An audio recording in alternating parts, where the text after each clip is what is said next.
네, 레몬 리서치의 이상엽 이사 모시고 현재 시장 상황에 따른 투자 전략을 들어보는 시간을 좀 갖도록 하겠습니다. 자, 이사님 안녕하십니까? 네, 안녕하세요. 네, 그 레몬 리서치 회사 이름이 좀 재밌는데 레몬 좀 상쾌하게 좋은 전략을 좀 하자는 그런 의미로 지으셨나요? 저는 이제 이사고요. 네, 네네. 대표님 계신데 아마 그런 걸로 알고 있습니다. 알겠습니다. 오늘 좀 상쾌한 전략 부탁드리겠습니다. 자, 오늘 한은이 발표한 6월 소비자 물가지수 24년 만에 최고 6%를 기록했습니다. 이렇게 되면 우리나라도 빅스텝 하는 겁니까? 네, 드디어 이제 6% 이제 한국 6% 이제 나왔는데요. 한국은행 내부에서도 이번에 6% 나오면 다음 주 금통위에서 이제 빅스텝 하겠다라는 이제 그런 이제 얘기가 있었죠. 그래서 다음 주 13일에 금통위에서 이제 빅스텝 할 가능성은 커졌는데 이런 생각을 해보려고 해요. 이창용 한은 총재의 입장에서 그러면 7월은 오케이 0.5% 올리는데 그러면 8월 달에는 0.25냐 0.5냐 제가 이 말씀을 왜 드리냐면 지금요 이번 달부터 전기가스 요금 본격적으로 올리기 시작하고요. 또 올해 추석은 9월 중순 9월 말이 아닙니다. 9월 10일입니다. 그러면 추석 앞두고 물가 들썩들썩 할 거고 그리고 나서 또 이제 6월 말 발표된 기대 인플레이션이 3.6을 찍었고요. 10년 만에 최고치였죠. 물가 인식은 또 4%였어요. 그렇다 보니까 8월 금통위가 언제냐면은 8월에 크리스마스, 8월 25일이에요. 그러면은 정말 7월에 빅스텝 하긴 하는데 8월에 금통위도 정말 고민이 많아지고 다시 한번 빅스텝 할 수 있는 그런 가능성이 있는 게 아닌가 그런 말씀 드리고 싶고 또 이제 시장 대응과 관련해서 말씀을 드리면요. 그러면은 8월 달에 빅스텝을 한다면 지금 1.75인데 이제 2.25에서 2.75가 되는 거예요. 빅스텝 하면요. 그러면은 금방 1%가 오르는 겁니다. 근데 한국의 지금 가계부채가 1,859조나 됩니다. 약 2,000조가 되는데 이게 변동 금리 때문에 1%포인트가 올라가면 이게 이자 비용이 14조 원이 올라갑니다. 그래서 다음 주 수요일 날 금통위에서 우리가 예상하고는 있지만 예상한 대로 올려도 이게 과연 시장에서 무덤덤하게 반응을 할지가 중요할 것 같고 또 다음 주 수요일 날에는 미국에서 6월 소비자 물가도 발표하고 또 다음 날이 목요일이 옵션 만기이기도 하기 때문에 다음 주 수요일 날 금통위에서 빅스텝 우리 알고 있긴 하지만 참 변수가 좀 없지 않아서 좀 변동성 확대에도 좀 유의를 하자.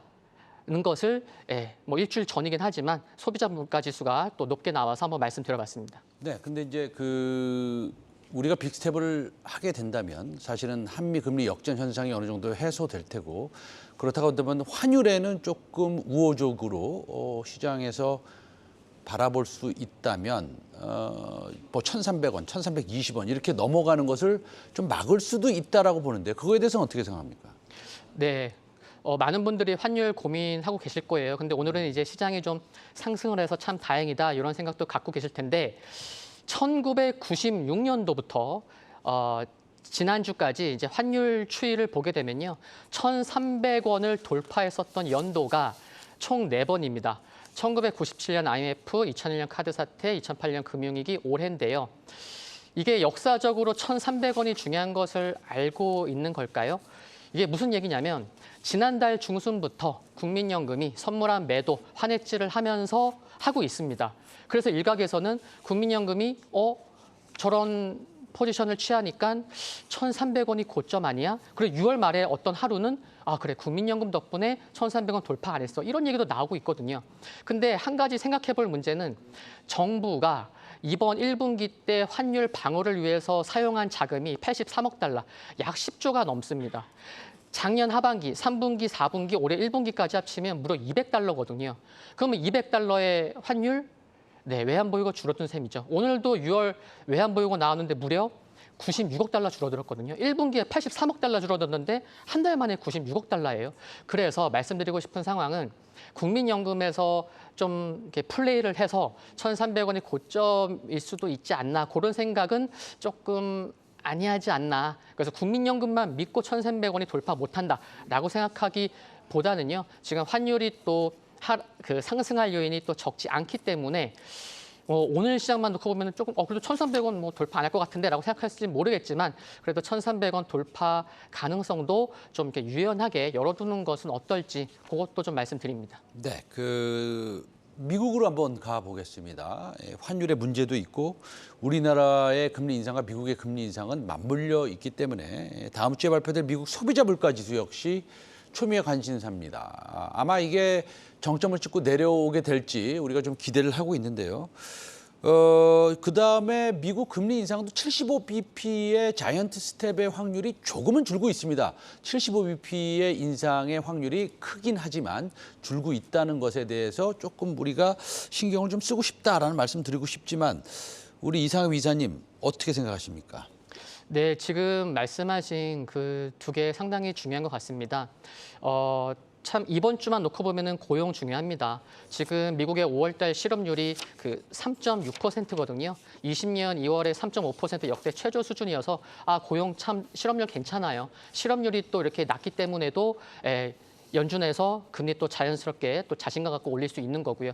그런데 고용보다는 말씀하신 그 이제 다음 주 소비자 물가지도 중요하고요. 그래서 7월 달에 두 개는 지금 이제 자료가 이제 나올 것으로 생각이 드는데 두 가지가 중요한 것 같습니다.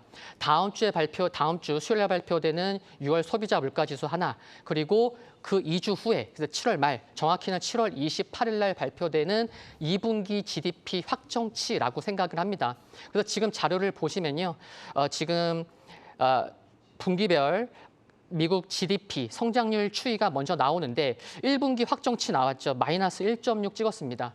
근데 2분기에는 지금 애틀란타 연은 7월 1일 예측치가 2.1%였어요. 근데 하루 전날의 예측치는 뭐 한 달 전도 아니에요. 하루 전날의 예측치가 1.0이었는데 하루 만에 7월 1일 날 2.1로 떨어졌거든요.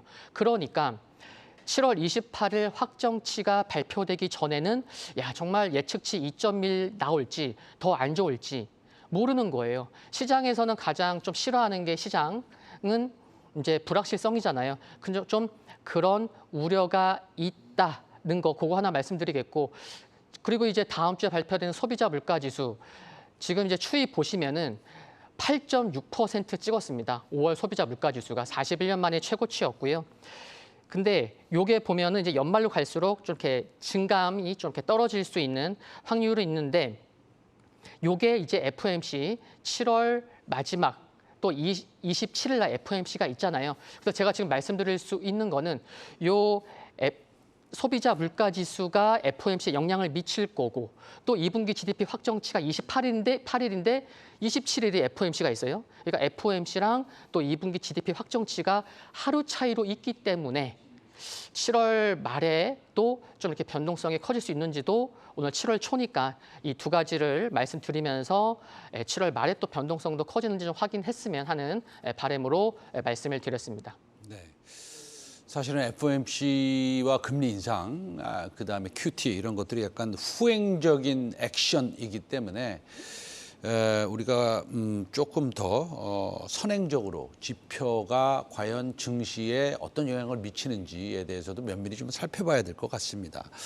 자, 실적에 대해서 얘기를 좀 안 할 수가 없는데요. 지금 보면 실적이 한 15% 정도 하향 조정될 것이다, 이런 얘기가 좀 나오고 있습니다. 그런데도 불구하고 그것이 또 다 반영이 됐는데 지금 그런 얘기를 해서 뭐하냐, 이런 말씀하시는 분들도 계시고요.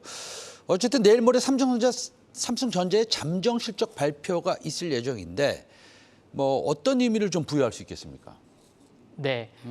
그 삼성전자의 잠정 실적 발표 최근에도 보면요, 6월 말 7월 초에서 미국에서 여러 이렇게 기업들이 그 마이크론도 그렇고요, 실적 발표가 하고 하락폭이 장중에 굉장히 컸다가 2%로 마감을 했거든요. 그러니까 하락이 제한적이었던 모습이 나왔었습니다.